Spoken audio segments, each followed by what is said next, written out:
그의 노트 마지막 페이지엔 이렇게 적혀 있었어요. 오늘은 마지막 손님을 태운다. 그리고 그날 밤 한 여성이 사라졌죠.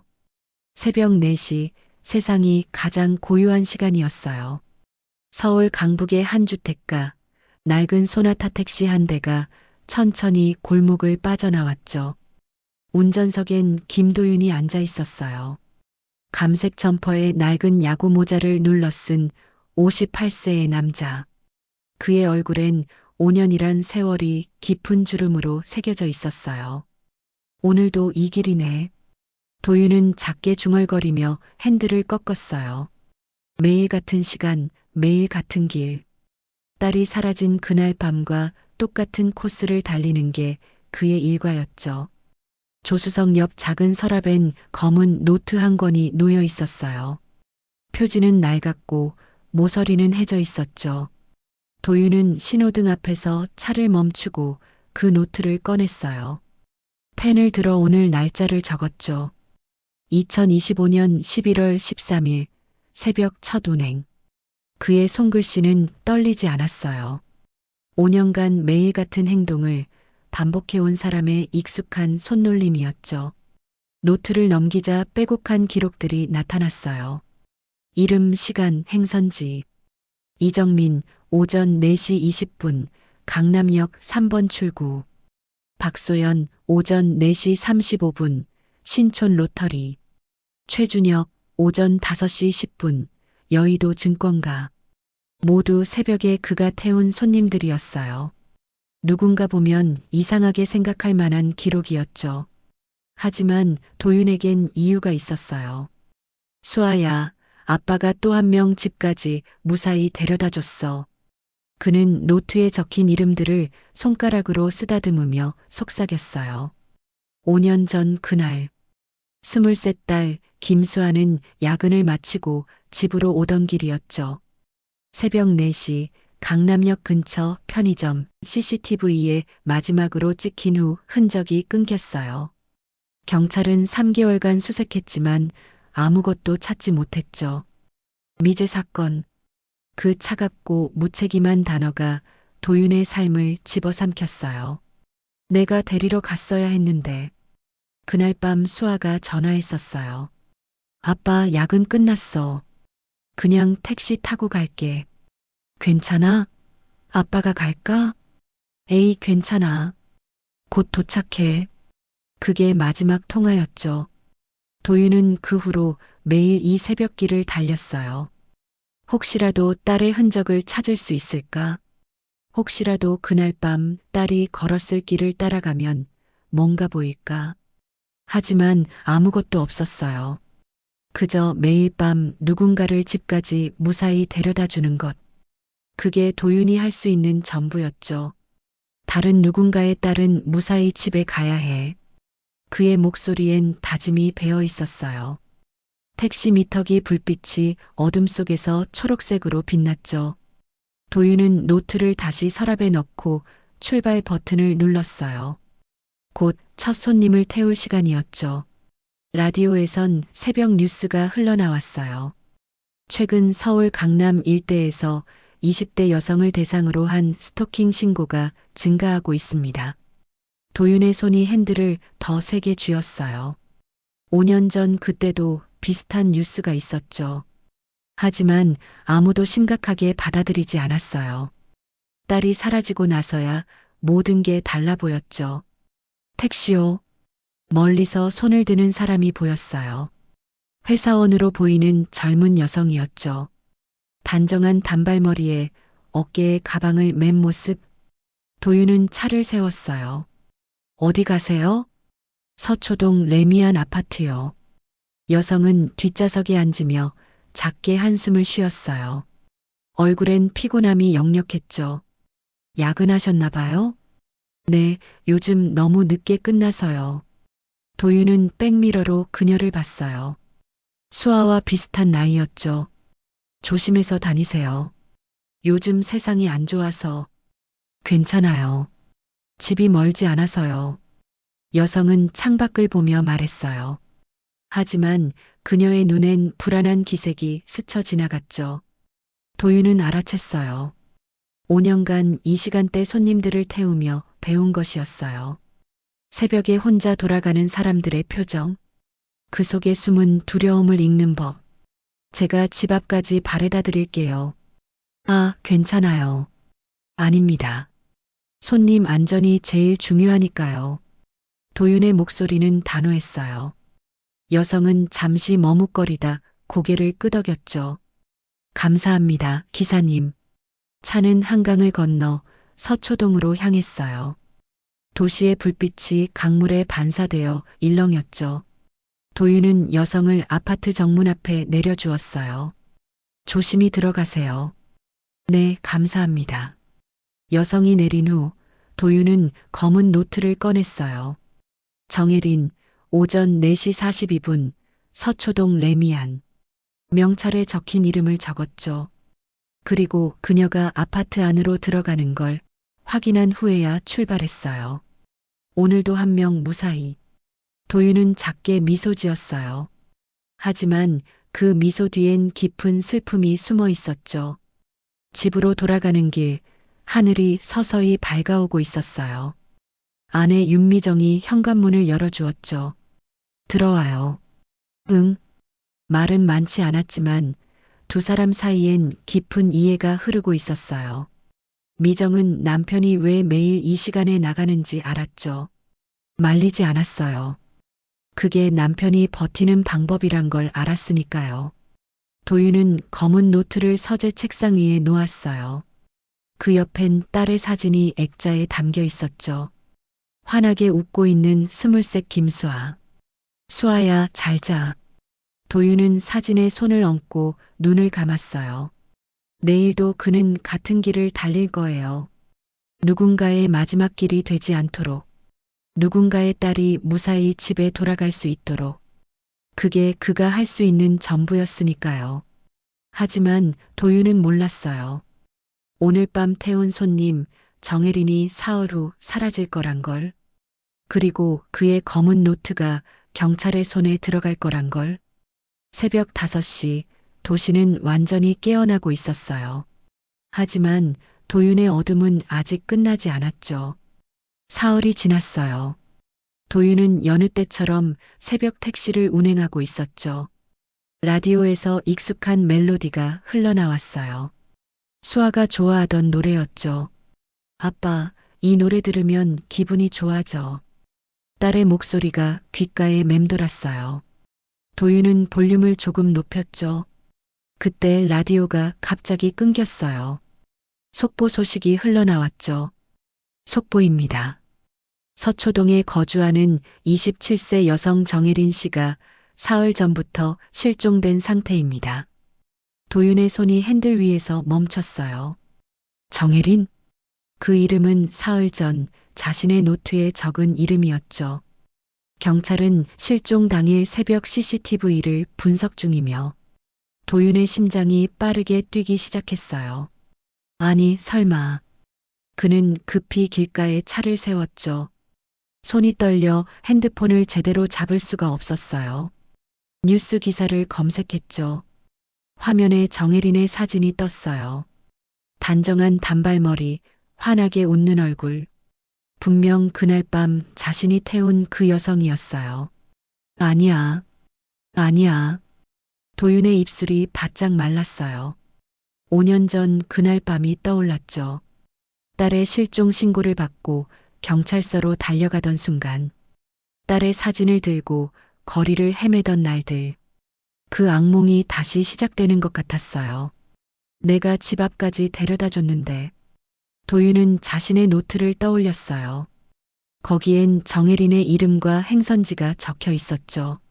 순간 섬뜩한 생각이 스쳤어요. 경찰이 그 노트를 보면 실종자들의 이름이 빼곡히 적힌 노트. 아니, 실종자가 아니라 무사히 집에 간 사람들이었어요. 하지만 경찰 눈엔 어떻게 보일까요? 도윤은 급히 집으로 향했어요.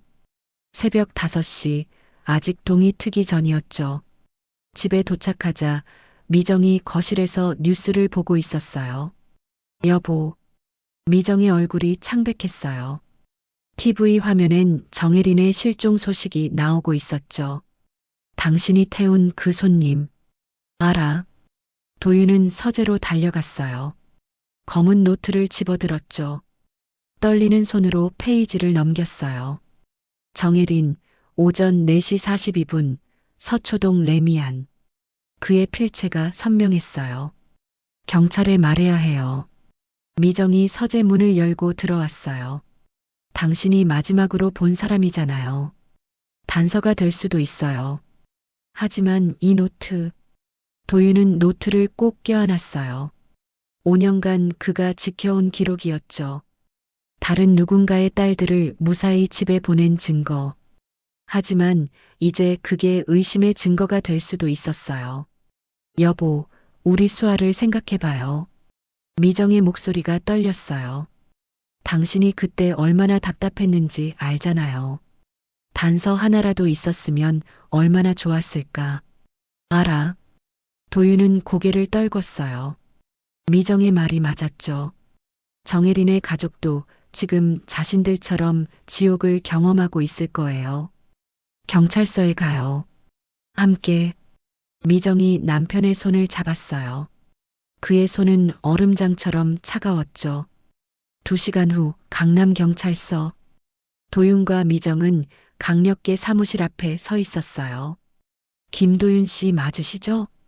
문이 열리며 형사 한 명이 나왔어요. 박형석, 45세. 헝클어진 머리에 피곤한 눈빛을 한 남자였죠. 손엔 커피잔이 들려 있었어요. 네, 제가 정혜린 씨를 마지막으로 태운 택시기사입니다. 들어오시죠. 형석의 목소리는 차갑지도 따뜻하지도 않았어요. 그저 담담했죠. 조사실은 좁고 답답했어요. 형광등 불빛이 하얗게 쏟아졌죠. 11월 10일 새벽 4시 42분, 정혜린 씨를 서초동 레미안 아파트까지 태워다 주셨다고요? 네. 어떻게 그렇게 정확히 기억하세요? 시간까지? 형석의 눈빛이 날카로워졌어요. 도윤은 가방에서 검은 노트를 꺼냈어요. 제가 기록을 해둬서요. 노트를 테이블 위에 놓았죠. 형석이 노트를 집어들었어요. 펼치는 순간 그의 표정이 굳었어요. 이게 뭡니까? 제가 새벽에 태운 손님들 기록입니다. 왜 이런 걸 기록합니까? 형석의 목소리에 의심이 배어나왔어요. 페이지를 넘길수록 그의 표정은 더 심각해졌죠. 수십, 수백 개의 이름들. 시간과 행선지가 빼곡히 적혀 있었어요.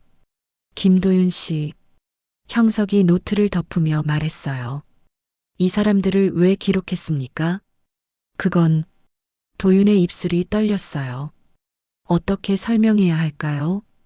5년 전 잃어버린 딸 이야기를, 매일 밤 그 길을 달리며 다른 이들을 지켜온 이야기를.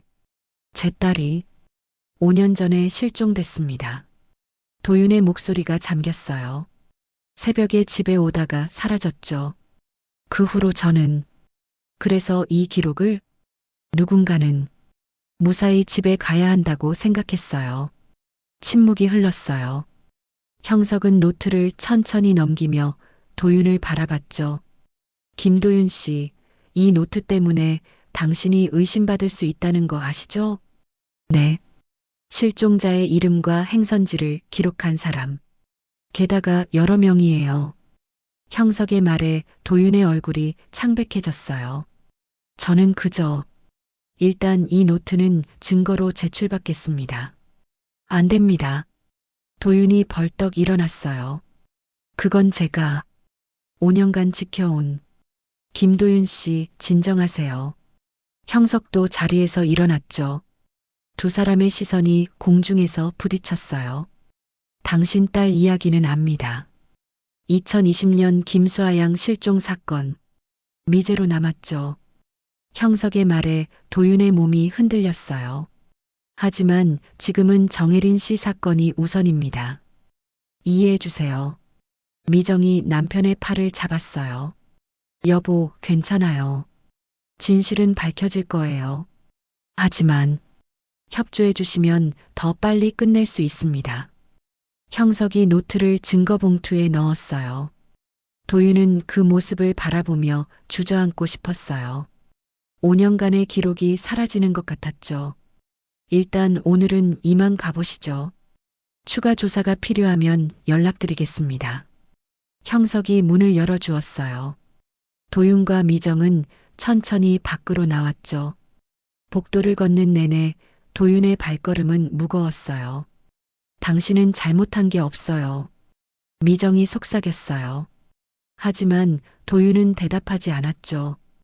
경찰서 밖으로 나오자 차가운 바람이 불었어요. 하늘은 흐렸고 곧 비가 올 것 같았죠. 5년 전처럼 되는 건가? 도윤은 하늘을 올려다보며 중얼거렸어요. 그때 핸드폰이 울렸어요. 모르는 번호였죠. 여보세요?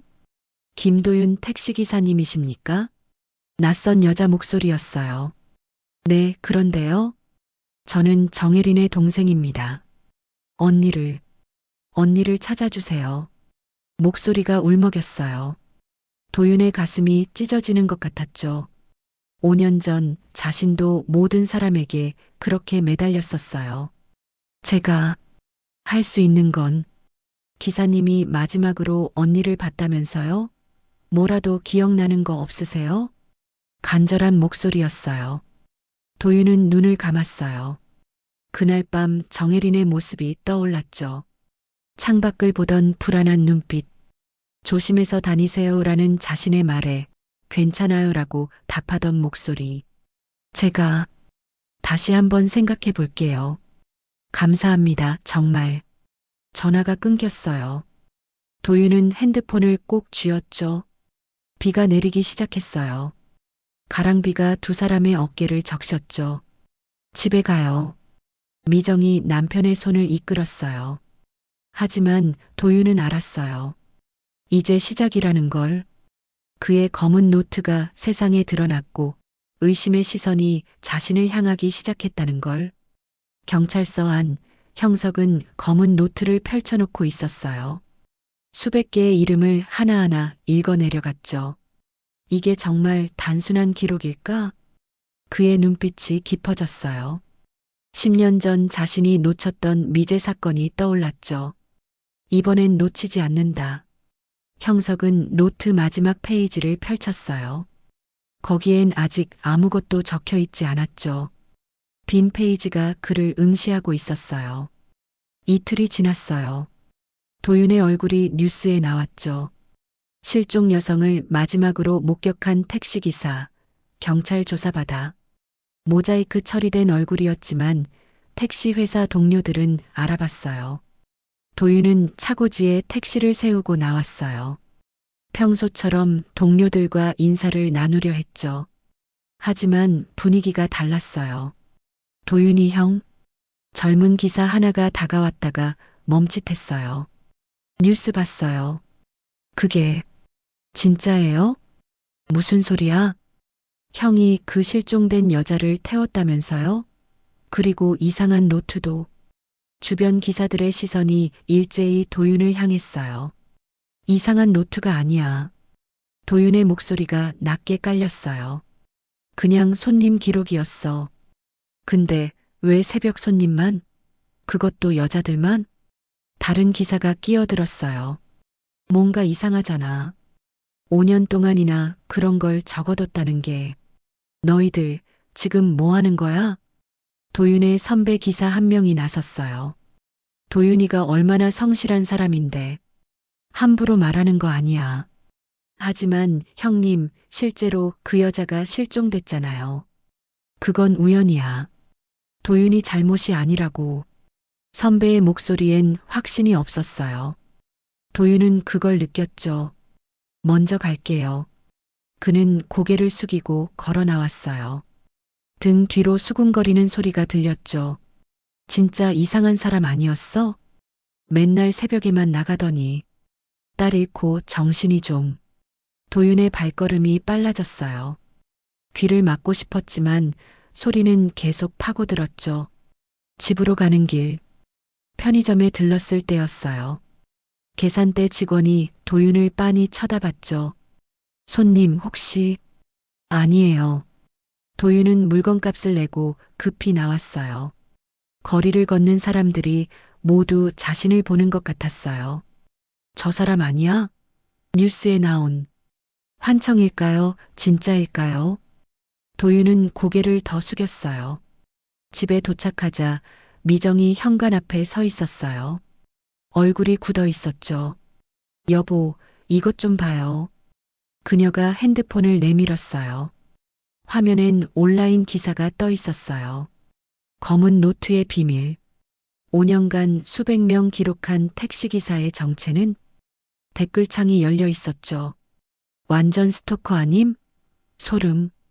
왜 하필 여자들만 기록함?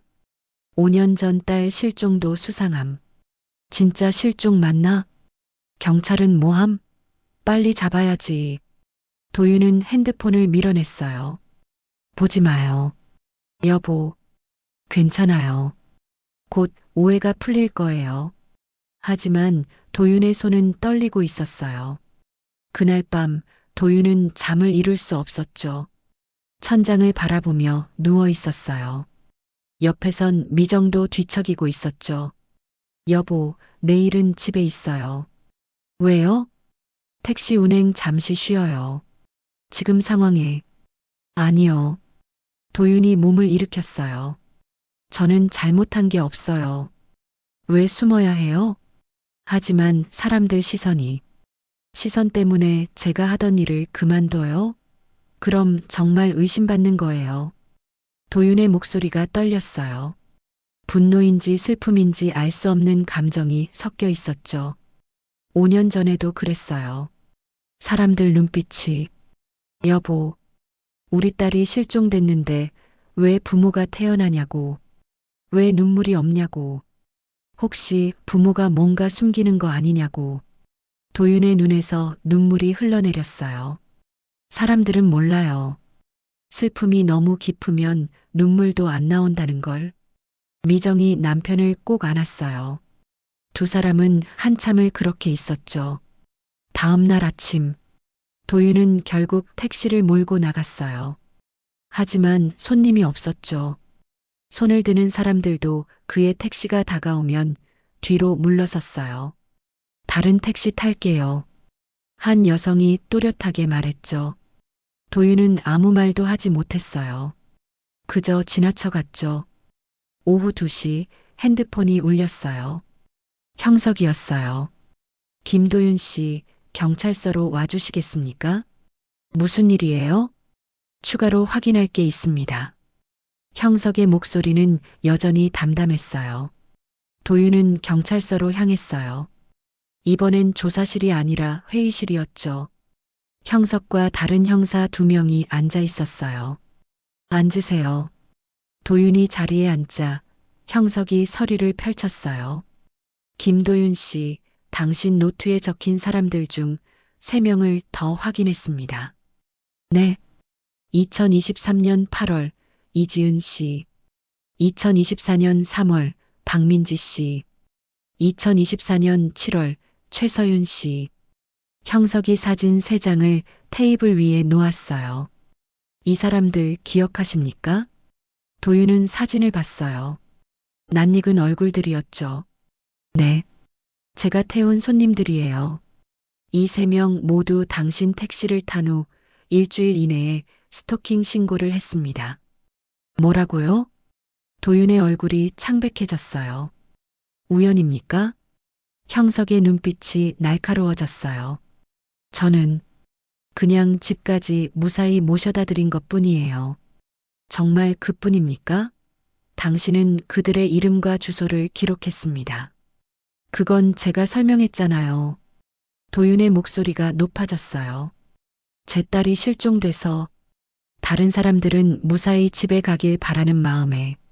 김도윤 씨, 형석이 몸을 앞으로 기울였어요. 당신 딸 김수아 양 사건, 5년 전 미제로 남았죠. 네. 혹시 당신이 뭔가 알고 있는 건 아닙니까? 무슨 소리예요? 부모가 자식의 실종에 연루된 경우도 있습니다. 통계적으로 순간 도윤이 벌떡 일어났어요. 지금 제가 제 딸을 진정하세요. 다른 형사가 나섰죠. 앉으세요, 김 씨. 도윤의 눈에서 눈물이 쏟아졌어요. 제 딸은 제 목숨이었어요. 알고 있습니다. 형석이 한숨을 쉬었어요. 하지만 확인해야 합니다. 정혜린 씨를 찾아야 하니까요. 저도 찾고 싶어요. 도윤이 주먹으로 테이블을 쳤어요.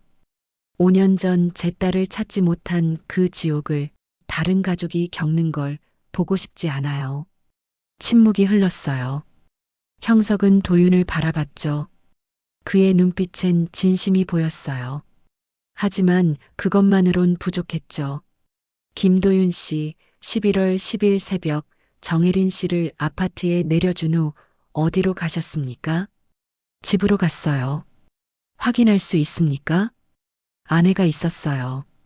가족 외에 다른 증인은? 도윤은 대답하지 못했어요. 새벽 5시 증인이 있을 리 없었죠. 블랙박스는요? 일주일 지나면 자동으로 삭제돼요. 이미. 그렇군요. 형석이 메모를 했어요. 일단 오늘은 이만 가보시죠. 하지만 당분간 서울을 벗어나지 마세요. 저는 용의자입니까? 도윤의 목소리가 떨렸어요. 아직은 참고인입니다. 형석이 일어서며 말했어요. 하지만 상황에 따라 달라질 수 있습니다. 도윤은 비틀거리며 경찰서를 나왔어요. 밖은 어둑해지고 있었죠. 하늘엔 별이 없었어요. 핸드폰이 또 울렸어요. 택시회사 사장이었죠. 도윤 씨, 미안하지만 알고 있습니다. 도윤이 먼저 말했어요. 당분간 쉬겠습니다. 고맙네. 이해해주니까. 회사 이미지도 있고. 전화가 끊겼어요. 도윤은 허탈하게 웃었어요. 5년간 매일 밤 달리던 그 길. 이제 갈 수 없게 됐죠. 집으로 걸어가는 길. 낙엽이 발밑에서 바스락거렸어요. 수아야. 도윤은 하늘을 올려다보며 속삭였어요. 아빠가 뭘 잘못한 걸까? 대답은 없었어요. 그저 차가운 바람만 불어왔죠. 집 앞에 도착했을 때 미정이 현관문을 열어주었어요. 여보, 괜찮아요. 도윤은 억지로 미소를 지었어요. 하지만 두 사람 모두 알았죠. 괜찮지 않다는 걸. 이제 시작이라는 걸. 그날 밤 형석은 사무실에 홀로 남아 있었어요. 도윤의 검은 노트를 펼쳐놓고 한참을 들여다봤죠. 뭔가 놓치고 있는 게 있어. 그의 직감이 속삭였어요. 10년 전 미제 사건 때도 그랬죠. 뭔가 중요한 걸 놓쳤다는 느낌. 하지만 그때는 끝내 찾지 못했어요. 이번엔 다르다. 형석은 노트 첫 페이지를 펼쳤어요. 거기엔 작은 글씨로 뭔가 적혀 있었죠. 수아야, 아빠가 지켜줄게. 형석의 손이 멈췄어요. 일주일이 지났어요. 도윤은 집 안에만 있었죠. 커튼을 치고 불을 끄고 세상과 단절된 채. 미정이 식사를 가져다 놨지만 거의 먹지 않았어요. 여보, 좀 먹어요. 입맛이 없어요. 도윤은 소파에 앉아 멍하니 TV를 보고 있었어요. 뉴스가 나왔죠. 정혜린 씨 실종 사건, 일주일째 미궁. 경찰은 주변 인물 조사 중. 리모컨을 집어 채널을 돌렸어요. 하지만 어느 채널이든 비슷한 뉴스였죠. 핸드폰엔 문자가 쌓여 있었어요. 형, 괜찮아? 연락 좀 해봐. 도윤아, 뉴스 봤어. 힘내. 아저씨, 진짜 아니시죠? 믿어요. 하지만 도윤은 답장하지 않았어요. 뭐라고 답해야 할지 몰랐죠. 괜찮다고? 거짓말이었어요. 도와달라고? 누가 도울 수 있겠어요? 초인종이 울렸어요. 미정이 문을 열었죠. 안녕하세요, 택배. 아, 네. 여기 두고 가세요. 혹시 뉴스에 나온 그분이. 미정이 문을 닫아버렸어요. 손이 떨리고 있었죠. 여보, 이사 가요. 뭐라고요? 여기선 못 살겠어요. 사람들 눈빛이, 미정의 목소리가 갈라졌어요. 오늘 마트 갔는데 다들 수군거렸어요. 저 사람 남편이 그 택시기사래 하면서 도윤은 아무 말도 하지 못했어요. 아내까지 이렇게 만들었다는 죄책감이 밀려왔죠. 미안해요. 사과하지 마요. 당신 잘못이 아니잖아요. 하지만 제가 그 노트는 당신의 사랑이었어요. 수아에 대한 그리고 다른 사람들에 대한. 미정이 남편의 손을 잡았어요. 사람들이 몰라서 그래요. 언젠가 알게 될 거예요. 언젠가는 너무 늦어요. 도윤이 손을 뿌리쳤어요. 정혜린 씨는 지금도 어딘가에 있어요. 혹시 살아있다면 시간이 없어요. 당신이 할 수 있는 게 뭐가 있어요? 모르겠어요. 도윤은 고개를 떨궜어요. 그냥 제가 무력해서 미칠 것 같아요. 밤이 되었어요. 도윤은 서재로 들어갔죠. 수아의 사진이 책상 위에 있었어요. 수아야. 그는 사진을 쓰다듬었어요. 아빠가 널 지키지 못해서 미안해. 그리고 이제는 다른 사람도 지키지 못하고. 눈물이 흘러내렸어요. 5년간 참아왔던 눈물이 터져 나왔죠. 왜 아무도 날 믿어주지 않는 거야? 난 정말. 그때 핸드폰이 울렸어요. 형석이었어요. 김도윤 씨, 내일 오전 10시에 경찰서로 와주세요. 무슨 일이에요? 정혜린 씨 핸드폰 기록을 분석했습니다. 확인할 게 있어요. 전화가 끊겼어요. 도윤의 심장이 빠르게 뛰었죠. 핸드폰 기록에 뭐가 있을까요? 혹시 자신에게 불리한 뭔가가, 아니면 정혜린 씨를 찾을 단서가. 잠을 이룰 수 없었어요. 다음 날 아침 경찰서. 도윤은 조사실에 앉아 있었어요. 형석이 들어왔죠. 기다리셨죠? 형석은 노트북을 열었어요. 정혜린 씨의 마지막 통화 기록입니다. 화면에 통화 목록이 떴어요. 11월 10일 새벽 3시 47분. 언니에게 전화. 통화 시간 2분 30초. 뭐라고 했나요? 누가 따라오는 것 같다. 무섭다고 했답니다. 도윤의 얼굴이 창백해졌어요. 그리고 3시 52분. 112에 신고 전화를 시도했지만 연결되지 않았습니다. 왜요? 전파 상태가 안 좋았던 것 같습니다. 지하철역 근처였거든요. 형석이 지도를 펼쳤어요. 그리고 4시 15분 편의점 CCTV에 찍혔습니다. 여기 빨간 점이 찍혀 있었죠. 이후 4시 30분경 당신을 만났죠. 그리고 4시 42분 아파트에 도착. 네. 문제는 이겁니다. 형석이 다른 사진을 보여줬어요. 4시 50분 아파트 주차장 CCTV. 정혜린 씨가 다시 나왔어요. 네. 도윤이 화면에 얼굴을 가까이 댔어요. 흐릿한 영상 속에서 정혜린으로 보이는 여성이 아파트를 나오고 있었죠. 왜 다시 나온 거죠? 그걸 우리도 모릅니다. 그리고 이후 5시 10분 이 골목에서 마지막 CCTV에 찍혔습니다. 화면이 바뀌었어요. 어두운 골목, 정혜린이 뛰어가고 있었죠. 뒤를 돌아보는 모습이 보였어요. 누군가 쫓아오고 있었습니다. 형석의 목소리가 낮아졌어요. 하지만 CCTV 사각지대라 그 사람은 안 찍혔죠. 도윤은 숨이 막히는 것 같았어요. 그럼 제가 내려준 후에 누군가가. 그렇습니다. 형석이 도윤을 똑바로 봤어요. 당신이 아파트에 내려준 후 정혜린 씨는 뭔가 이유로 다시 밖으로 나왔습니다. 무슨 이유로요? 그걸 알아야 합니다. 침묵이 흘렀어요. 도윤은 그날 밤을 떠올렸어요. 정혜린을 아파트 앞에 내려주고 그녀가 들어가는 걸 확인했죠. 분명 안으로 들어갔어요. 혹시 당신이 떠난 후 다시 돌아온 건 아닙니까? 아니요. 전 집으로 갔어요. 증명할 수 있나요? 아내가 있었다고 했잖아요. 가족 증언은 약합니다. 형석이 한숨을 쉬었어요. 김도윤 씨, 솔직히 말씀드리겠습니다.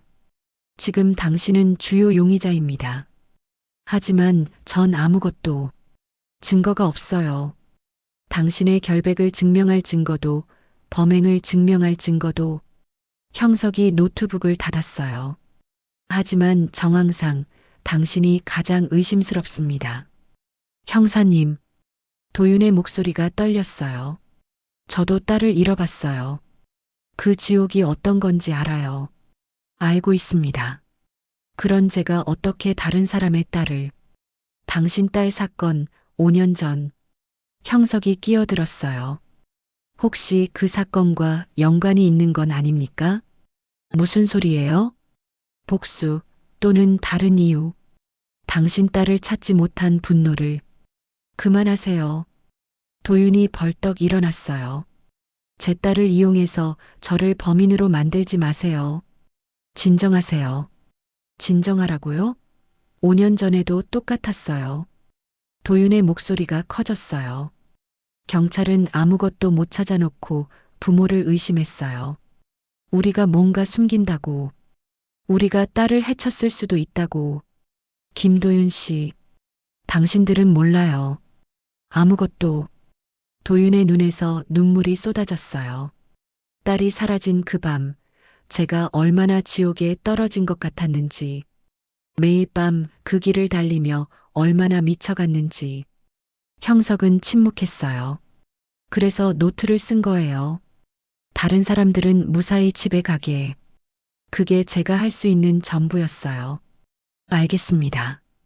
형석이 천천히 말했어요. 오늘은 이만 가보세요. 하지만 연락 닿을 수 있게 해주세요. 도윤은 비틀거리며 밖으로 나왔어요. 복도에서 한 남자와 마주쳤죠.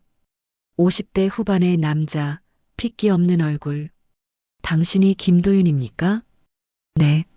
제 딸을 어디 뒀습니까? 순간 남자가 도윤의 멱살을 잡았어요. 내 딸, 혜린이를 당신이 어디 숨겼어? 아, 아닙니다. 거짓말 마. 당신이 마지막으로 봤잖아. 경찰들이 달려와 두 사람을 떼어냈어요. 진정하세요, 정 씨. 내 딸 돌려줘. 제발. 남자는 바닥에 주저앉아 울었어요. 정혜린의 아버지였죠. 도윤은 그 모습을 보며 얼어붙었어요. 5년 전 자신의 모습이 보였어요.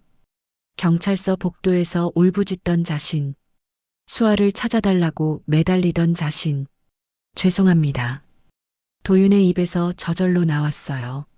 제가 더 조심했어야 했는데. 정혜린의 아버지가 고개를 들었어요.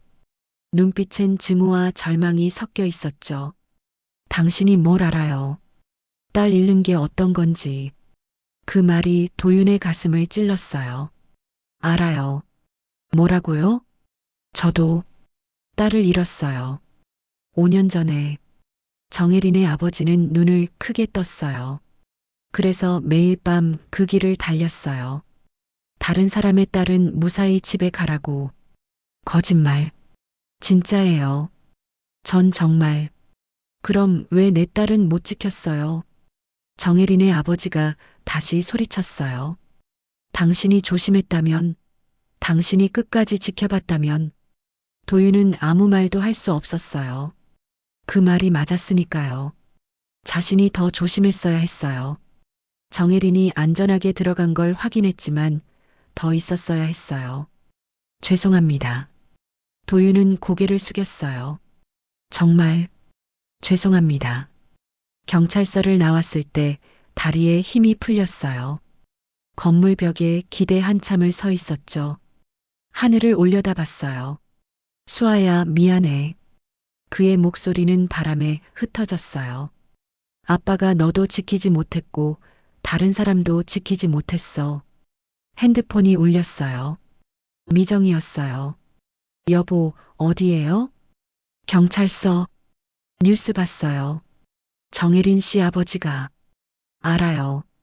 빨리 와요. 집 앞에 기자들, 당신 얘기 취재하러 온 것 같아요. 빨리 다른 데로. 전화가 끊어졌어요. 도윤은 허탈하게 웃었어요. 이제 집에도 갈 수 없게 됐죠. 그는 거리를 걷기 시작했어요. 어디로 가는지도 모른 채 그저 걸었어요. 해가 지고 있었죠. 도시의 불빛이 하나둘 켜졌어요. 도윤은 한강변에 도착했어요. 벤치에 앉아 강물을 바라봤죠. 검은 물결이 일렁이고 있었어요. 이제 어떻게 해야 하지? 그는 하늘에게 물었어요. 대답은 없었어요. 그저 차가운 바람만 불어왔죠. 한강변 벤치에 앉은 도윤에게 누군가 다가왔어요. 형석이었죠. 여기 계셨군요. 어떻게? 부인께서 연락 주셨습니다. 혹시 여기 있을 거라고. 형석이 옆에 앉았어요. 손에는 커피 2잔이 들려 있었죠. 하나 드세요. 도윤은 받지 않았어요. 왜 오셨어요? 또 조사할 게 있습니까? 아닙니다. 형석이 커피를 벤치 위에 놓았어요. 그냥 이야기하고 싶어서요. 형사님이 저랑 무슨 이야기를? 김수아 양 사건에 대해서요. 도윤의 몸이 굳었어요. 5년 전 사건 기록을 다시 봤습니다. 형석이 강물을 바라보며 말했어요. 담당 형사는 이미 퇴직했더군요. 그래서 제가 처음부터 다시 읽어봤죠. 왜요? 뭔가 연결고리가 있을 것 같아서요. 당신 딸 사건과 정혜린 씨 사건. 도윤은 고개를 돌렸어요. 연결고리는 없어요. 정말 그럴까요? 형석이 서류 봉투를 꺼냈어요. 김수아 양 2020년 11월 12일 새벽 4시경 실종. 마지막 목격 장소 강남역 근처 편의점. 그만하세요. 정혜린 씨 2025년 11월 10일 새벽 4시경 실종. 마지막 목격 장소 서초동 골목. 그만하라고요. 도윤이 소리쳤어요. 둘 다 새벽 시간대 20대 여성, 혼자 귀가 중. 형석의 목소리는 냉정했어요. 그리고 둘 다 CCTV 사각지대에서 흔적이 끊겼죠. 우연입니다. 과연 그럴까요? 형석이 사진 한 장을 꺼냈어요. 이게 뭔지 아십니까? 흐릿한 CCTV 사진이었어요. 5년 전 수아가 사라진 날 밤의 영상이었죠. 5년 전 수아 양이 마지막으로 찍힌 CCTV입니다. 그리고 여기 형석이 화면을 확대했어요. 뒤편에 희미하게 사람 그림자가 보였죠. 누군가 따라가고 있었습니다. 도윤의 숨이 멈췄어요. 이걸 왜 5년 전에 안 보여줬어요? 당시 형사가 놓쳤던 겁니다. 저도 오늘 다시 보다가 발견했죠. 그럼 그 사람이 아마도요. 하지만 얼굴은 안 보입니다. 그리고 이후 CCTV가 없어서 형석이 사진을 걷었어요. 김도윤 씨, 솔직히 말씀드리겠습니다. 당신이 범인이라고 생각하지 않습니다. 도윤이 고개를 들었어요. 뭐라고요? 당신 눈빛을 봤습니다. 딸을 잃은 아버지의 눈빛이에요. 그건 연기할 수 없죠. 형석이 커피를 한 모금 마셨어요. 10년 전 제가 놓친 사건이 있었습니다. 20대 여성 실종 사건. 결국 못 찾았어요. 미제로 남았죠. 그 후로 저는 형석의 목소리가 떨렸어요. 매일 밤 그 사건을 생각합니다. 내가 뭘 놓쳤을까? 내가 더 열심히 했다면 살릴 수 있었을까? 도윤은 형석을 바라봤어요. 그의 눈엔 깊은 후회가 담겨 있었죠. 그래서 당신을 이해합니다. 당신이 왜 그 노트를 썼는지. 형사님. 하지만 제 생각만으론 부족합니다. 증거가 필요해요. 형석이 도윤을 똑바로 봤어요. 정혜린 씨를 찾아야 합니다. 그리고 5년 전 당신 딸 사건의 진실도. 어떻게요? 단서가 없잖아요. 있습니다. 형석이 다른 서류를 꺼냈어요. 정혜린 씨가 아파트에 들어간 후 다시 나온 이유. 그걸 알아냈습니다. 정말요? 아파트 경비원 진술을 받았습니다. 그날 새벽 4시 50분경 정혜린 씨가 급히 나오는 걸 봤다고 해요. 왜 나왔대요? 전화를 받고 나왔답니다. 누군가한테서. 도윤의 심장이 빠르게 뛰었어요. 누구죠? 그걸 확인 중입니다. 통화 기록엔 공중전화로 나와 있어서. 공중전화요? 네. 요즘 누가 공중전화를 씁니까? 추적을 피하려는 거죠. 형석이 지도를 펼쳤어요. 공중전화 위치는 정혜린 씨 아파트에서 500m 떨어진 곳. 그리고 그 근처 CCTV를 분석하고 있습니다. 그럼 범인을 찾을 수 있겠네요? 가능성은 있습니다. 하지만 형석이 말을 멈췄어요. 하지만 이미 일주일이 지났습니다. 골든타임은 72시간. 이미 아니에요. 도윤이 형석의 팔을 잡았어요. 포기하면 안 돼요. 제 딸도 포기했잖아요. 그래서 미제로 남았잖아요. 김도윤 씨, 제발이요. 정혜린 씨는 아직 살아있을 수도 있어요. 도윤의 눈에서 눈물이 흘렀어요. 제 딸은 못 찾았지만 정혜린 씨는 찾아야 해요. 제발. 형석은 침묵했어요. 도윤의 절박함이 가슴을 찔렀죠. 알겠습니다. 끝까지 찾아보겠습니다. 감사합니다.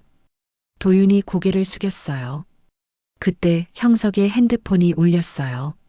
네, 박형석입니다. 전화를 받는 형석의 표정이 굳었어요. 뭐라고요? 지금 확인했어요? 무슨 일이에요? 도윤이 물었죠. CCTV 분석 결과가 나왔습니다. 그래서요? 공중전화 근처에서 한 남자가 찍혔습니다. 얼굴은 모자로 가렸지만 형석이 핸드폰을 들여다봤어요. 체형과 걸음걸이가 당신과 비슷합니다. 도윤의 얼굴이 창백해졌어요. 뭐라고요? 김도윤 씨, 솔직히 말씀해 주세요. 당신 그날 밤 정말 집에만 있었습니까? 그랬어요. 그럼 이 영상은 뭡니까? 형석이 핸드폰을 보여줬어요.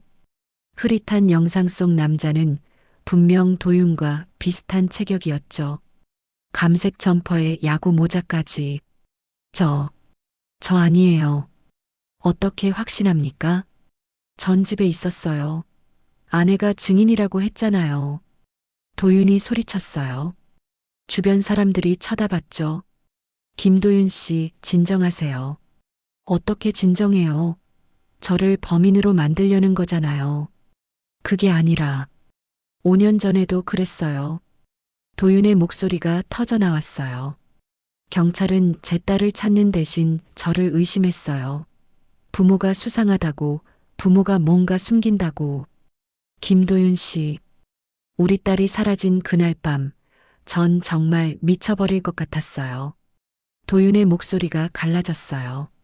수아가 전화했을 때 데리러 가겠다고 했어야 했어요. 그냥 택시 타라고 하지 말고. 본인 잘못이 아닙니다. 아니에요. 제 잘못이에요. 도윤이 자신의 가슴을 쳤어요. 제가 아빠였는데, 제가 지켜야 했는데. 김도윤 씨, 매일 밤 그 길을 달린 이유가 뭔 줄 아세요? 도윤의 눈빛이 형석을 향했어요. 혹시 수아가 살아있을까봐. 혹시 어딘가에서 아빠를 찾고 있을까봐. 그 길을 달리면 딸을 만날 수 있을 것 같아서. 눈물이 뺨을 타고 흘러내렸어요. 미친 짓이죠. 5년이나 지났는데.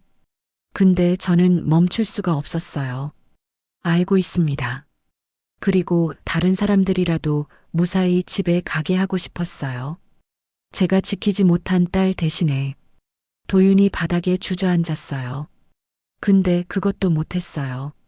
정혜린 씨를 지키지 못했어요.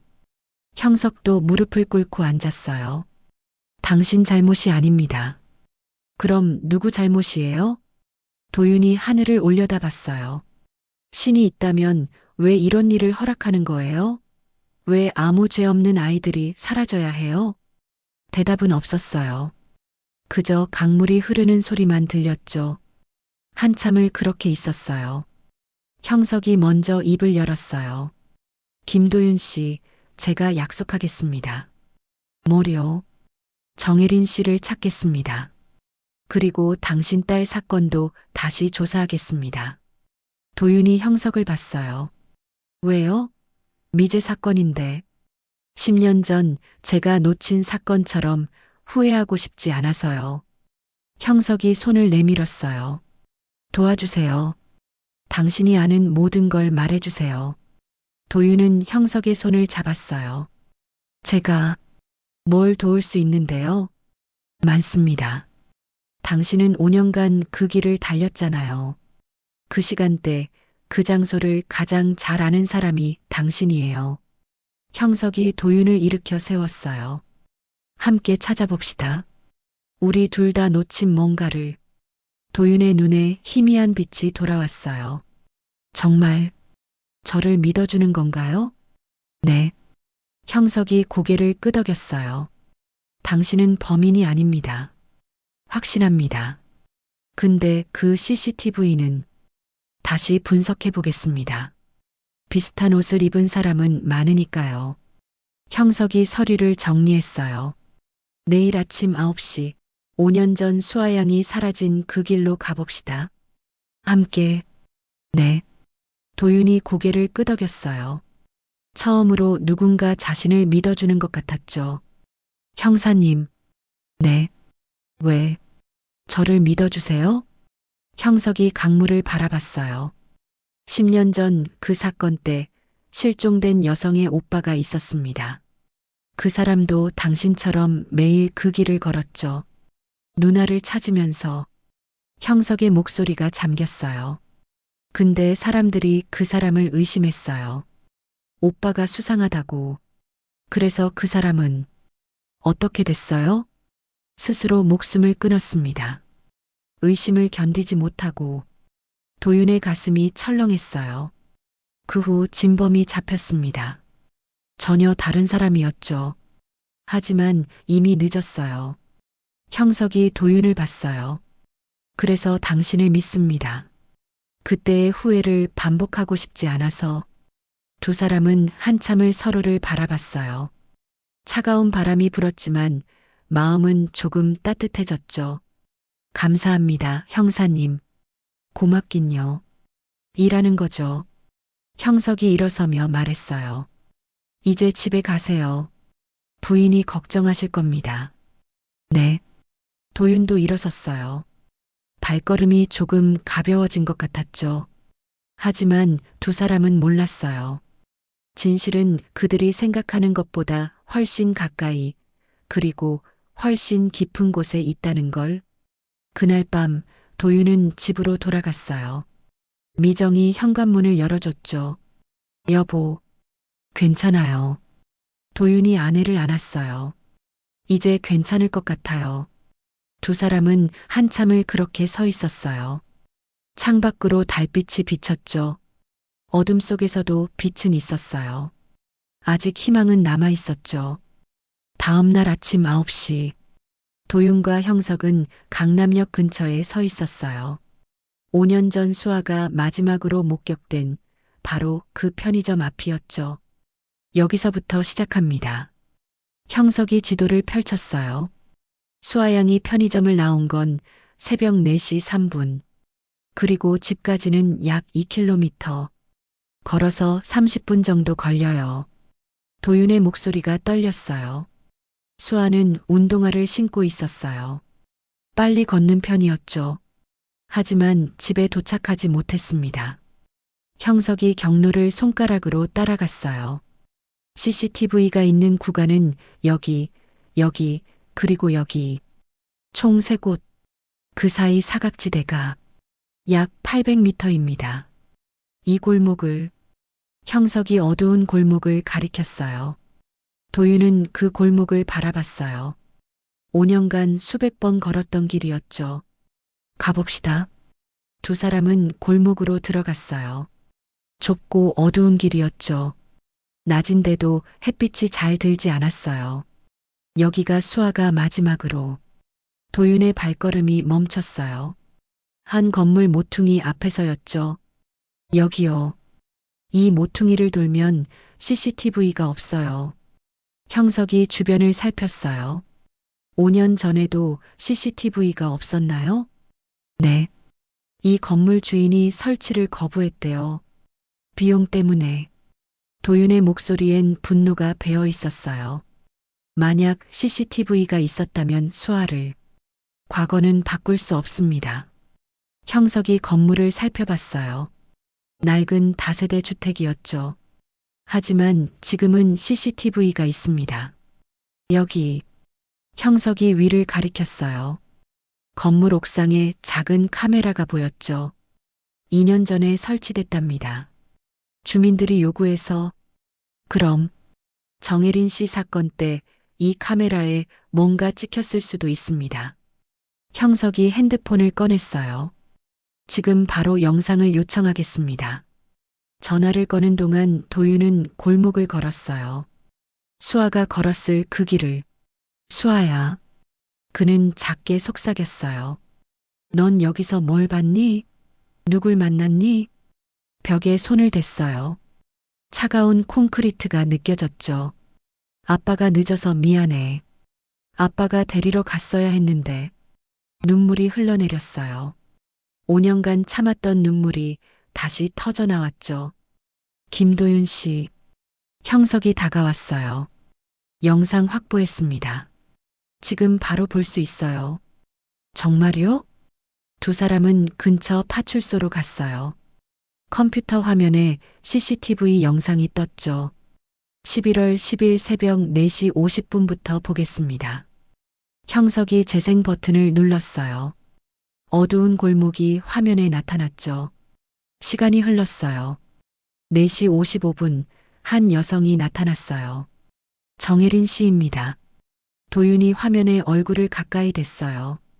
정혜린은 급히 걷고 있었죠. 계속 뒤를 돌아보며.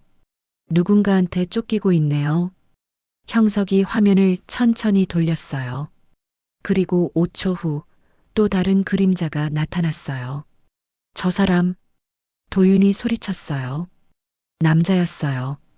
감색 옷에 모자를 눌러 쓴. 체격이. 형석의 얼굴이 굳었어요. 당신과 비슷합니다. 아니에요. 저 아니에요. 도윤이 화면을 뚫어지게 봤어요. 남자는 정혜린을 따라가고 있었죠. 얼굴을 봐야 해요. 확대할 수 있나요? 형석이 화면을 확대했어요. 하지만 모자와 마스크로 얼굴이 가려져 있었죠. 안 보이네요. 걸음걸이는요? 제 걸음걸이랑 비교해 보세요. 김도윤 씨, 진정하세요. 전 정말 아니에요. 도윤의 목소리가 떨렸어요. 형석은 영상을 계속 돌렸어요. 정혜린이 모퉁이를 돌았죠. 그리고 남자도 따라 들어갔어요. 그 후 화면에서 사라졌어요.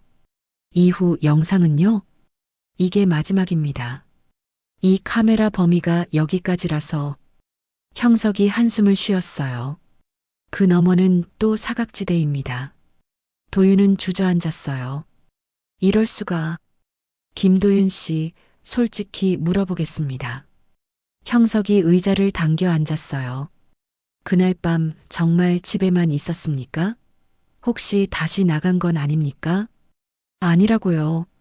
그럼 이 사람은 누굽니까? 왜 당신과 똑같은 옷을 입고 있습니까? 모르겠어요. 정말 모르겠어요. 도윤이 머리를 감싸쥐었어요. 누군가 저를 함정에 빠뜨리려는 걸까요? 그럴 이유가 있습니까? 없어요. 도윤은 고개를 저었어요. 저는 평범한 택시기사일 뿐이에요. 누구한테 원한 살 일도 없고. 그때 형석의 핸드폰이 울렸어요. 네, 박형석입니다. 전화를 받는 형석의 표정이 점점 심각해졌어요. 지금 확인하셨어요?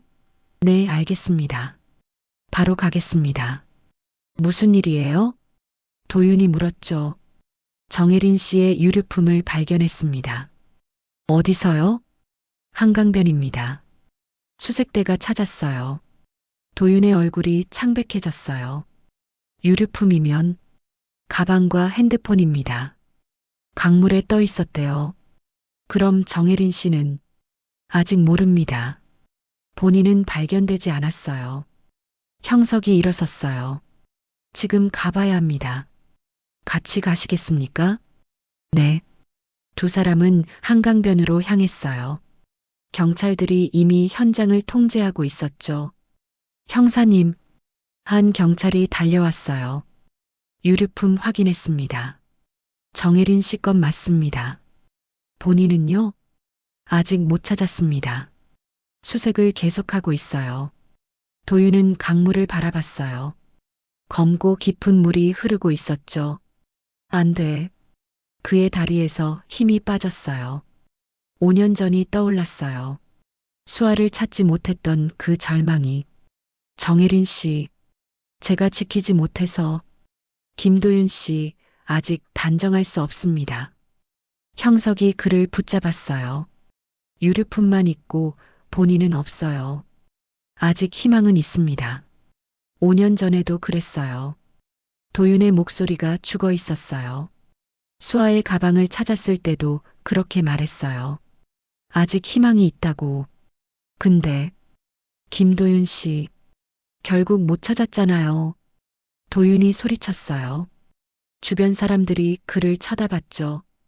5년이 지났는데도 제 딸이 어디 있는지 몰라요. 살았는지 죽었는지도. 진정하세요. 어떻게 진정해요? 이제 또 한 명이, 또 한 명의 딸이. 도윤이 무릎을 꿇었어요. 제 잘못이에요.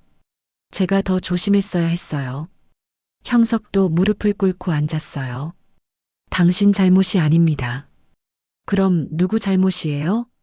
도윤이 형석을 봤어요. 눈빛엔 깊은 절망이 담겨 있었죠. 경찰도 아니에요? 저도 아니에요? 그럼 누가 책임져요? 형석은 대답하지 못했어요. 그 순간 한 경찰이 달려왔어요. 형사님, 큰일 났습니다. 뭔데요?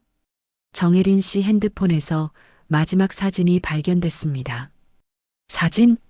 네, 실종 당일 새벽에 찍은 거예요. 경찰이 핸드폰을 보여줬어요. 화면엔 흐릿한 사진이 떠 있었죠. 어둠 속에서 찍은 것 같았어요. 그리고 그 사진 속에는 이게 형석의 얼굴이 굳었어요. 사진 속에 택시가 보였어요. 도윤의 택시 번호판이 선명하게 찍혀 있었죠. 이건 제 차예요. 도윤이 떨리는 목소리로 말했어요. 왜 정혜린 씨 핸드폰에 제 차 사진이? 김도윤 씨. 형석이 그를 똑바로 봤어요. 당신 정말 그날 밤 집에만 있었습니까? 네. 아니, 잠깐. 도윤이 뭔가 떠올렸어요. 그날 밤 차를 댈 때 누가 지나갔어요. 여자였던 것 같은데. 확실합니까? 잘 기억이 어두워서. 김도윤 씨, 이건 심각합니다. 형석이 핸드폰을 걷었어요. 이 사진이 공개되면 당신은 1순위 용의자가 됩니다. 하지만 전 정말 믿습니다. 하지만 증거가 너무 많아요. CCTV에 비슷한 체격의 남자, 그리고 이 사진. 형석이 한숨을 쉬었어요. 제가 믿어도 다른 사람들이 안 믿을 겁니다. 그럼 어떻게 해요? 도윤의 목소리가 떨렸어요. 범인을 찾아야 합니다. 진짜 범인을. 어떻게요? 당신의 검은 노트. 형석이 도윤을 봤어요. 거기에 답이 있을 것 같습니다. 노트예요? 네. 5년간 당신이 기록한 사람들. 그 중에 단서가 있을 겁니다. 형석이 일어섰어요. 경찰서로 가죠. 노트를 다시 봐야겠습니다. 두 사람이 일어서려는 순간이었어요. 저기요. 한 여자가 달려왔어요. 30대 후반으로 보이는 여성이었죠. 김도윤 씨 맞으시죠? 네. 저 기억하세요? 2년 전에 택시 탄 적 있어요. 도윤은 그녀를 봤어요. 낯익은 얼굴이었죠. 혹시 이지은 씨? 네, 기억하시네요. 이지은이 다가왔어요. 뉴스 봤어요. 기사님이 의심받는다면서요? 네, 이상해요. 뭐가요?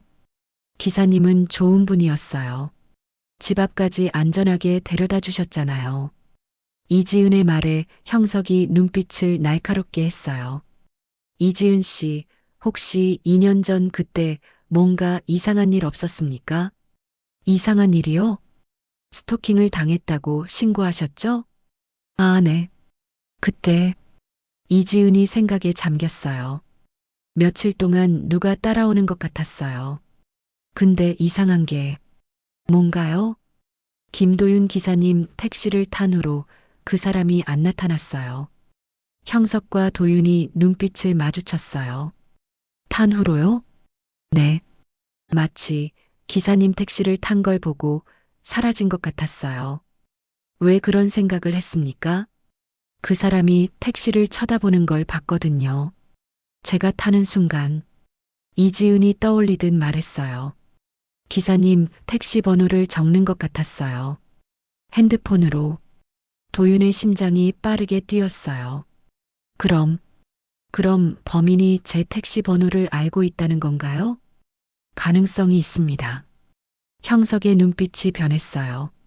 누군가 당신을 이용하고 있는지도 모릅니다. 이용한다고요?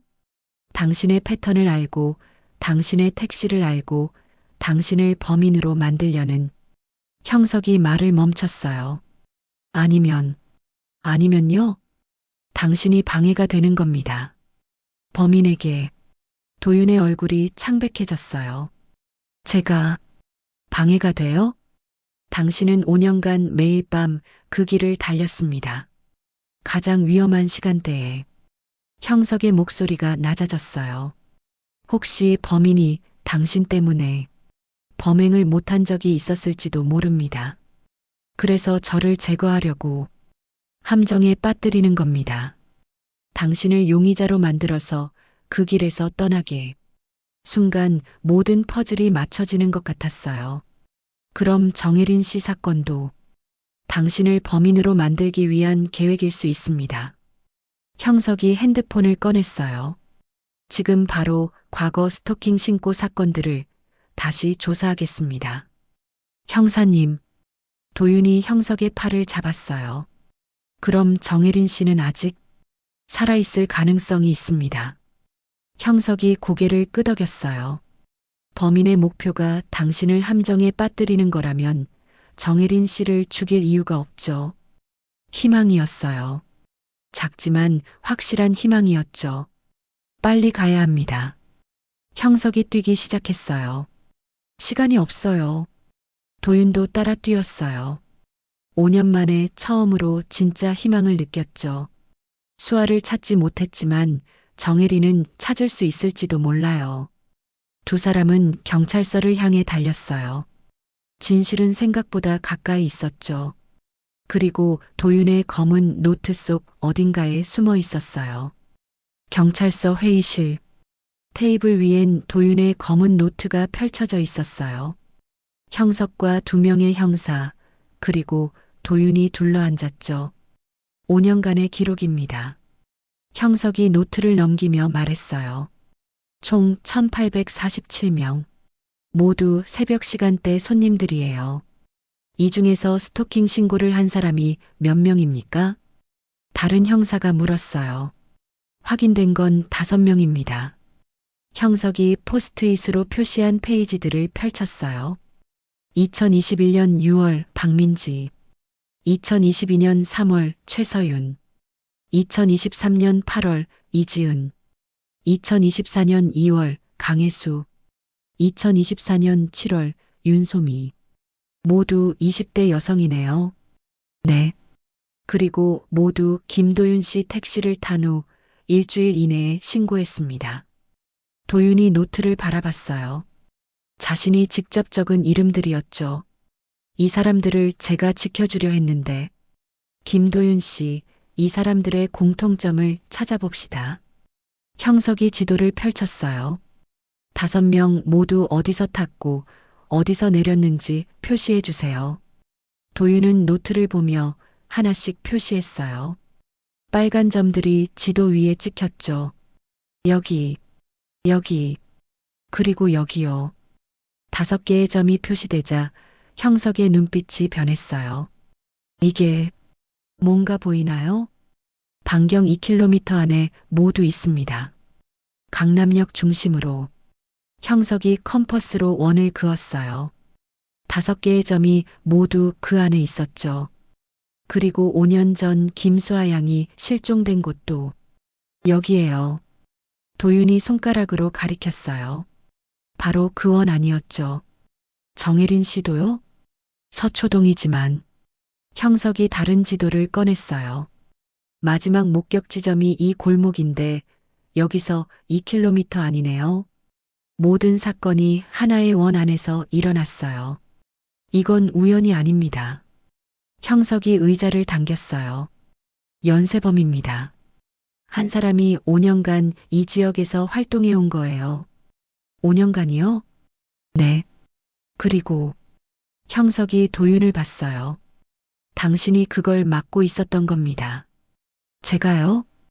당신이 매일 밤 이 지역을 돌았잖아요. 새벽 4시부터 6시까지. 형석이 노트를 두드렸어요. 이 시간대가 범인의 활동 시간입니다. 근데 당신이 택시로 순찰하듯 돌아다녔죠. 그래서 범인이 범행을 못한 거예요? 정확합니다. 형석이 달력을 펼쳤어요. 스토킹 신고가 들어온 날짜들을 보세요. 모두 당신이 쉬는 날이거나 늦게 출발한 날입니다. 도윤이 노트를 확인했어요. 정말 그랬어요. 2023년 8월 15일, 제가 아파서 쉬었어요. 바로 그날 이지은 씨가 스토킹을 당했습니다. 2024년 2월 9일은 차가 고장나서 늦게 나갔었죠. 그날 강혜수 씨가 신고했고요. 형석이 고개를 끄덕였어요. 범인은 당신의 패턴을 알고 있었습니다. 당신이 없는 날을 노렸던 거예요. 도윤의 가슴이 두근거렸어요. 그럼 제가 다른 사람들을 지킨 건가요? 그렇습니다. 형석의 목소리가 단호했어요. 당신이 5년간 그 길을 지킨 덕분에 더 많은 피해를 막았어요. 눈물이 흘러내렸어요. 자신이 무의미하게 살았다고 생각했는데 그게 아니었죠. 하지만 수아는, 정혜린 씨는, 그건 당신 잘못이 아닙니다. 형석이 도윤의 어깨를 잡았어요. 범인이 악한 거죠. 당신이 약한 게 아니에요. 침묵이 흘렀어요. 다른 형사가 입을 열었어요. 그럼 범인은 어떻게 찾습니까? 단서가 있나요? 있습니다. 형석이 CCTV 사진을 펼쳤어요. 이 사람 감색 옷에 모자를 쓴 남자. 체격이 김도윤 씨와 비슷하죠? 네. 일부러 비슷하게 입은 겁니다. 김도윤 씨를 범인으로 만들기 위해. 형석이 다른 CCTV 사진들을 늘어놓았어요. 지난 5년간의 CCTV를 다시 분석했습니다. 그리고 발견했죠. 화면에 비슷한 체격의 남자들이 보였어요. 모두 같은 스타일의 옷을 입고 있었죠. 이 사람은 항상 같은 옷을 입습니다. 감색 점퍼, 야구 모자. 저를 흉내낸 거네요. 정확합니다. 그런데 형석이 한 사진을 확대했어요. 이 사진 좀 보세요. 2년 전 겨울입니다. 화면 속 남자의 목에 뭔가 보였어요. 이건 명찰인가요? 네. 확대하면 형석이 더 크게 키웠어요. 흐릿하지만 글씨가 보였죠. 강남성. 뭔가 더 있는데. 강남성 모병원입니다. 도윤의 심장이 멎는 것 같았어요. 병원이요? 네. 이 사람은 병원 관계자일 가능성이 높습니다. 형석이 컴퓨터를 두드렸어요. 강남성 모병원 야간 근무자 명단을 요청했습니다. 곧 올 거예요. 하지만 사람이 많을 텐데 범위를 좁힐 수 있습니다.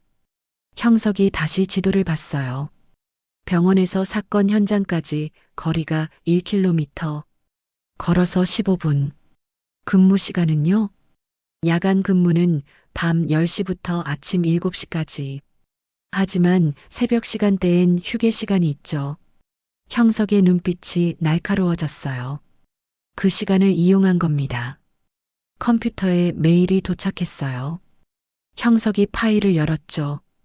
야간 근무자 32명. 이 중 남성은 18명. 18명이면 아직 나이로 좁힙시다. CCTV 체형으로 봤을 때 30대에서 40대. 형석이 필터를 걸었어요. 7명으로 줄었습니다. 도윤이 화면을 봤어요. 7개의 얼굴이 떠 있었죠. 이 중에 범인이 잠깐 형석이 한 사진을 클릭했어요. 이 사람. 화면에 한 남자의 사진이 크게 떴어요.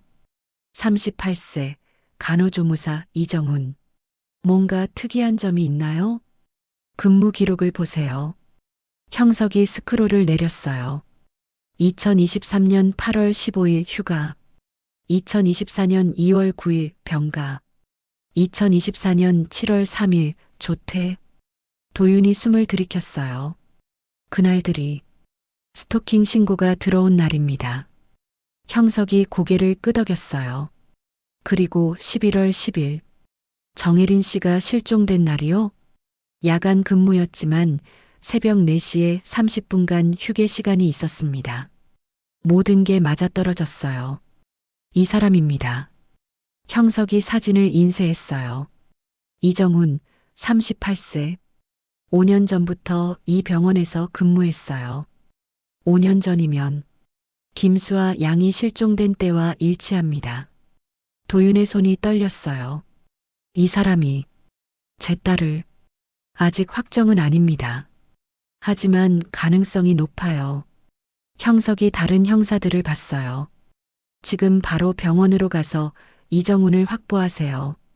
그리고 그의 집도 수색영장 신청하세요. 알겠습니다. 형사들이 뛰어나갔어요. 형석이 도윤을 봤죠. 김도윤 씨, 같이 가시겠습니까? 네. 도윤은 떨리는 다리로 일어섰어요. 마침내 진실에 다가가고 있었죠. 차를 타고 병원으로 가는 동안 형석이 말했어요. 네. 당신의 노트가 없었다면 이 사건 못 풀었을 겁니다. 고맙습니다. 고마운 건 저죠. 당신이 5년간 지켜준 덕분에 더 많은 사람이 안전했어요.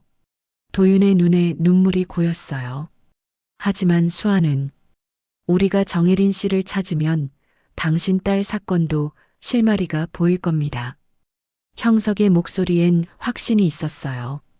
같은 범인이라면 딸의 행방도 알 거예요. 희망이었어요. 5년 만에 느끼는 진짜 희망이었죠. 병원에 도착했어요. 형사들이 이미 대기하고 있었죠. 이정훈은요? 오늘 야간 근무입니다. 지금 병동에 있어요. 가죠. 형석이 앞장섰어요. 엘리베이터를 타고 5층으로 올라갔죠. 복도는 조용했어요. 새벽이라 환자들도 모두 잠들어 있었죠. 간호사 스테이션에 한 남자가 앉아 있었어요. 감색 점퍼를 걸쳐 입은 이정훈 씨? 형석이 다가갔어요. 남자가 고개를 들었죠. 그 순간 도윤과 눈이 마주쳤어요. 남자의 눈빛이 변했어요. 당신. 남자가 벌떡 일어났어요. 이정훈 씨, 잠깐 이야기 좀 합시다. 무슨 일로요? 정혜린 씨 실종 사건 관련해서요.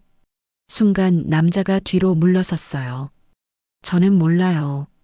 아직 질문도 안 했는데 뭘 모른다는 겁니까? 형석이 한 걸음 다가갔어요. 남자가 갑자기 뛰었어요. 비상구 쪽으로. 잡아. 형사들이 뒤쫓았죠. 도윤도 따라 뛰었어요.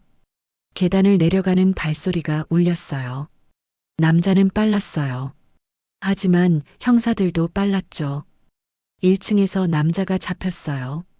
놔, 놔. 이정훈, 당신을 체포합니다. 형석이 수갑을 채웠어요. 도윤이 숨을 헐떡이며 도착했죠. 남자와 눈이 마주쳤어요. 당신이 제 딸을 데려간 겁니까? 도윤의 목소리가 떨렸어요.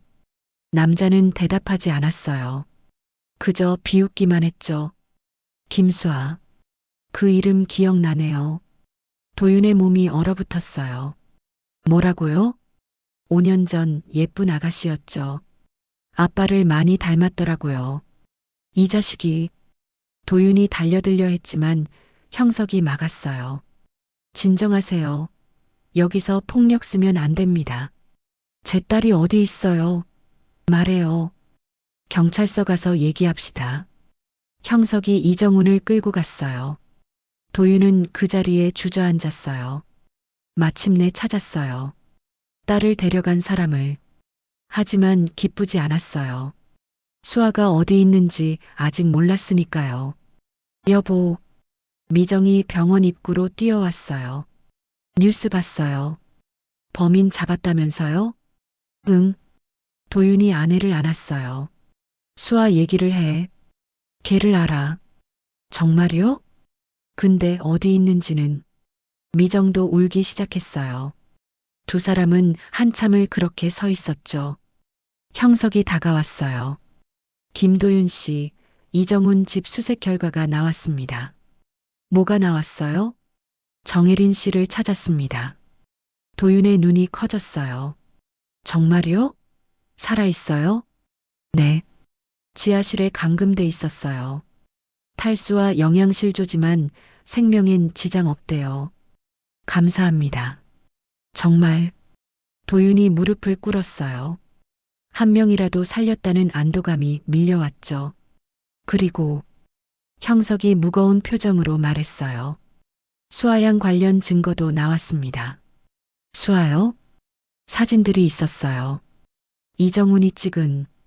형석이 말을 멈췄어요. 김도윤 씨, 각오하세요. 좋은 소식은 아닐 겁니다. 도윤은 고개를 끄덕였어요. 이미 알고 있었어요. 5년이란 시간이 의미하는 걸. 하지만 진실을 알아야 했어요.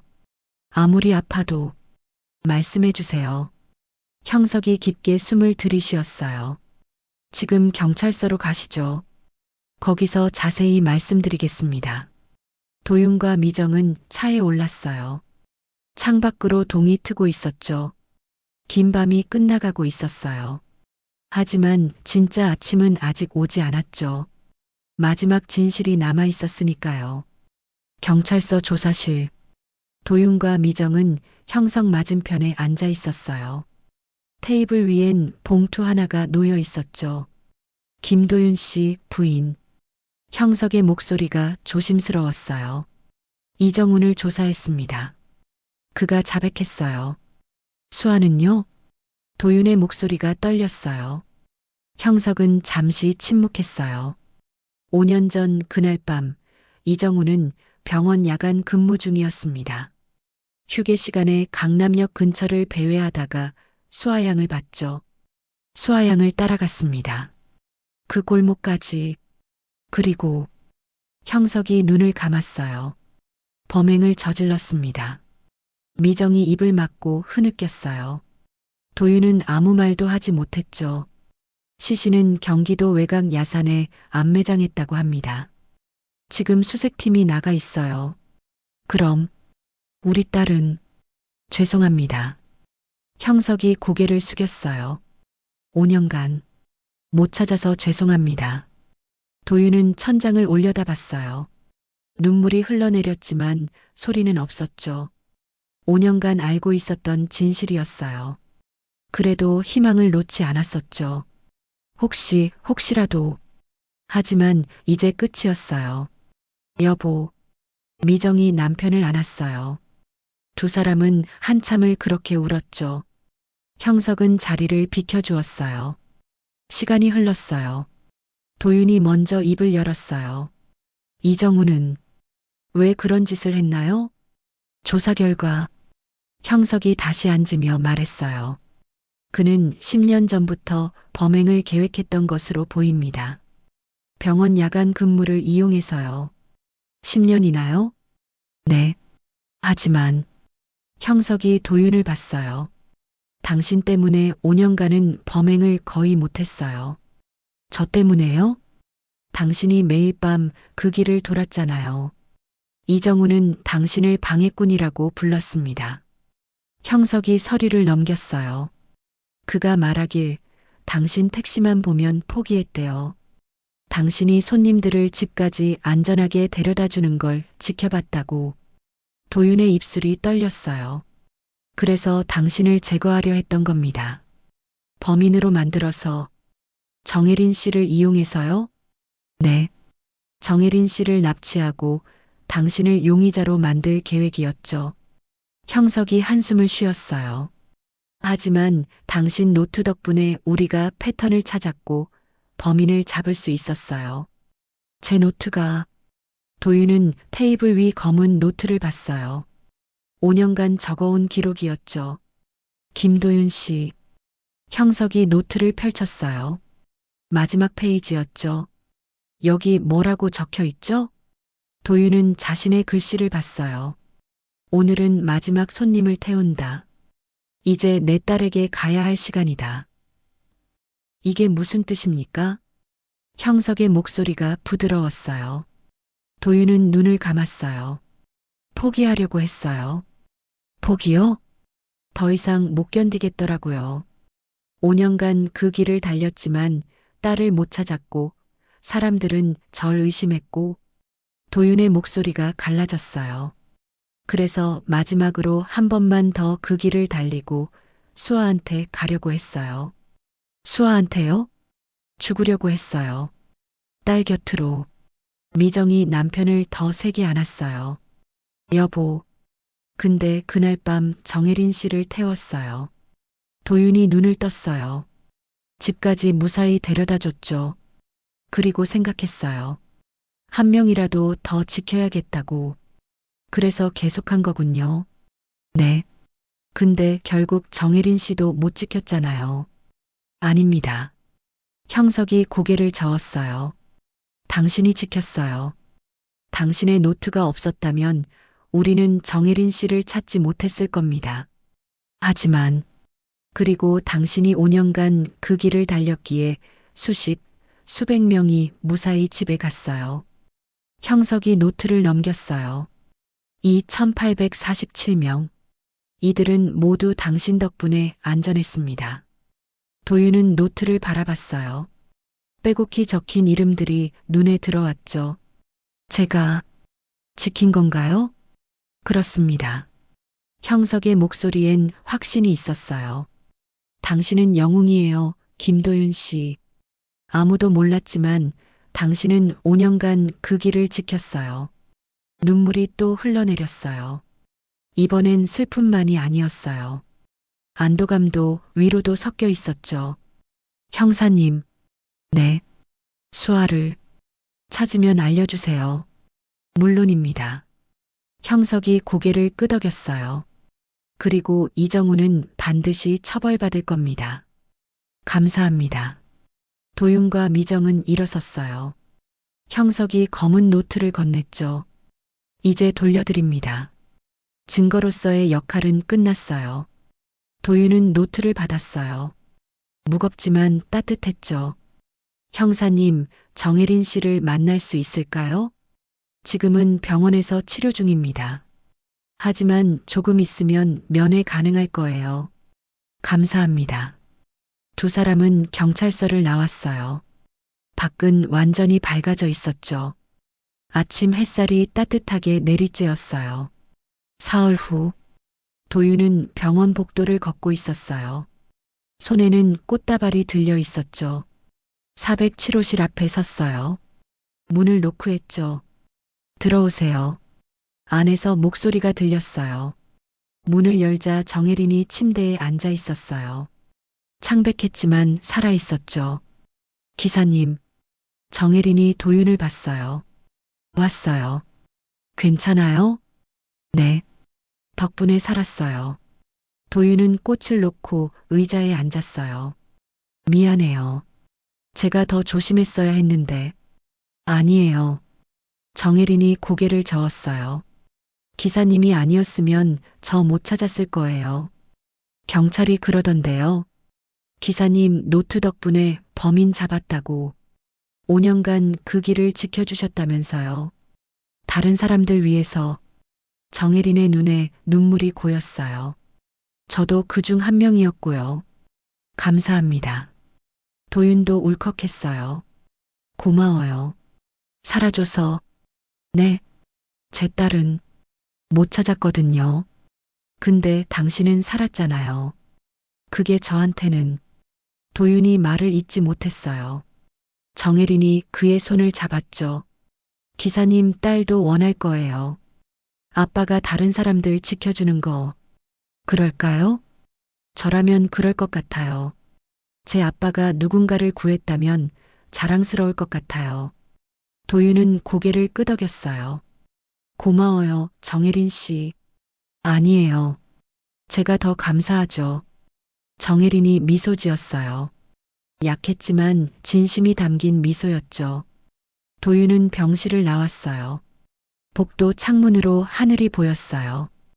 파란 하늘에 구름이 떠 있었죠. 수아야. 그는 하늘을 보며 속삭였어요. 아빠가 한 명 지켰어. 내 나이 또래 아가씨야. 바람이 불었어요. 마치 대답하는 것 같았죠. 이제 아빠는 알 것 같아. 내가 원했던 게 뭔지. 도윤은 눈을 감았어요. 아빠가 다른 사람들 지켜주는 거. 그거였지?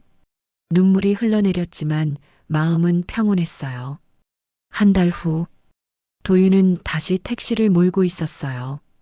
하지만 이번엔 달랐죠. 회사에서 공식적으로 안전귀가 서비스를 시작했어요. 도윤이 제안한 거였죠. 새벽 시간대 여성 승객을 집 앞까지 안전하게 모셔다 주는. 손님 도착했습니다. 감사합니다, 기사님. 젊은 여성이 내렸어요. 도윤은 그녀가 아파트에 들어가는 걸 확인했죠. 조수석 옆엔 새 노트가 놓여 있었어요. 검은색은 아니었어요. 파란색이었죠. 노트를 펼쳐 이름을 적었어요. 강은지, 오전 4시 30분, 잠실 아파트. 그리고 작게 적었어요. 무사히. 웃음이 나왔어요. 5년 만에 느끼는 평온함이었죠. 라디오에서 뉴스가 흘러나왔어요. 연쇄 스토킹 범인 이정훈, 1심에서 징역 30년 선고. 도윤은 볼륨을 낮췄어요. 더 이상 그 이야기는 중요하지 않았죠. 중요한 건 지금이었어요.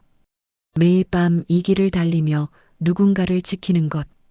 핸드폰이 울렸어요. 미정이었죠. 여보, 다 끝났어요? 응. 이제 집에 갈게. 조심해서 와요.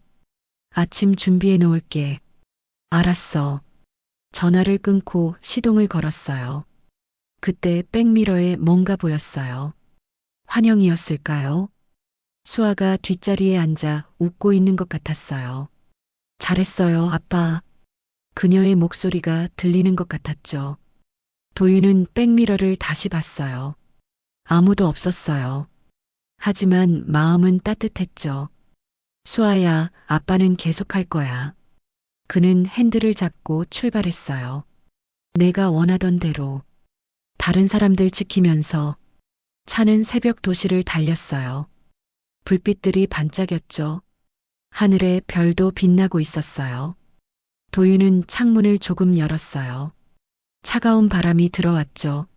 하지만 차갑지 않았어요. 오히려 상쾌했죠. 오늘도 누군가를 무사히. 그는 작게 중얼거렸어요. 검은 노트의 마지막 페이지. 오늘은 마지막 손님을 태운다는 죽음이 아니었어요. 이제 내 딸에게 가야 할 시간은 함께하는 거였죠. 딸의 마음으로, 딸의 뜻으로 살아가는 것. 그게 진짜 딸에게 가는 길이었어요. 도윤은 이제 알았어요. 수아는 사라졌지만 사라지지 않았다는 걸. 그가 누군가를 지킬 때마다 수아도 함께 지키고 있다는 걸. 새벽 5시. 세상이 깨어나는 시간이었어요. 도윤의 택시는 오늘도 그 길을 달렸죠. 누군가의 마지막 길이 되지 않도록, 누군가의 딸이 무사히 집에 갈 수 있도록. 진실은 말로 남지 않아도 삶으로 증명되니까요. 그리고 도윤의 삶은 지금도 증명하고 있었어요. 사랑은 죽음보다 강하다는 걸. 6개월 후, 도윤의 안전 귀가 서비스는 다른 택시 회사들로 확산됐어요. 많은 기사들이 그의 뜻에 동참했죠. 정혜리는 완전히 회복해서 일상으로 돌아갔어요. 가끔 도윤에게 연락해서 안부를 물었죠. 이정우는 항소를 포기했어요. 감옥에서 평생을 보낼 거예요. 그리고 수아는 경기도 야산에서 발견됐어요. 도윤과 미정은 딸을 가족 묘지에 안장했죠. 묘비엔 이렇게 적혀 있었어요. 김수아, 사랑하는 딸. 내 마음은 아빠와 함께 영원히 그 길을 달린다. 도윤은 매주 묘지를 찾았어요. 그리고 이야기했죠. 이번 주에 몇 명을 무사히 집에 데려다 줬는지, 어떤 사람들을 만났는지. 수아는 대답하지 않았지만 도윤은 느낄 수 있었어요. 딸이 미소 짓고 있다는 걸. 어느 날 밤 한 대학생이 도윤의 택시를 탔어요. 아저씨, 안전귀가 택시 맞죠? 네, 그렇습니다. 뉴스에서 봤어요. 아저씨 이야기 정말 멋있어요. 고마워요. 저도 나중에 누군가를 지키는 사람이 되고 싶어요. 도윤은 백미러로 그 학생을 봤어요. 순수한 눈빛이었죠. 할 수 있어요. 작은 것부터 시작하면 돼요. 어떻게요? 옆 사람 조금만 더 신경 써주면 돼요. 그것만으로도 세상은 조금씩 변해요. 그렇군요. 학생이 고개를 끄덕였어요. 아저씨, 딸분도 자랑스러워 하실 거예요. 도윤의 눈에 눈물이 맺혔어요. 고마워요. 차는 밤길을 달렸어요. 별들이 반짝이고 있었죠. 그중 하나가 유난히 밝았어요. 도윤은 그 별을 보며 속삭였어요. 수아야, 오늘도 한 명 무사히 집에 보냈어. 바람이 불었어요. 잘했어요, 아빠. 딸의 목소리가 들리는 것 같았죠. 도윤은 미소 지었어요. 그리고 다음 손님을 태우러 갔어요. 오늘도 내일도 모레도 딸의 마음으로 딸과 함께 그 길을 달릴 거예요. 진실은 말로 남지 않아도 삶으로 증명되니까요. 그리고 사랑은 죽음보다 강하니까요. 이 이야기가 마음에 남았다면 좋아요와 구독 부탁드립니다.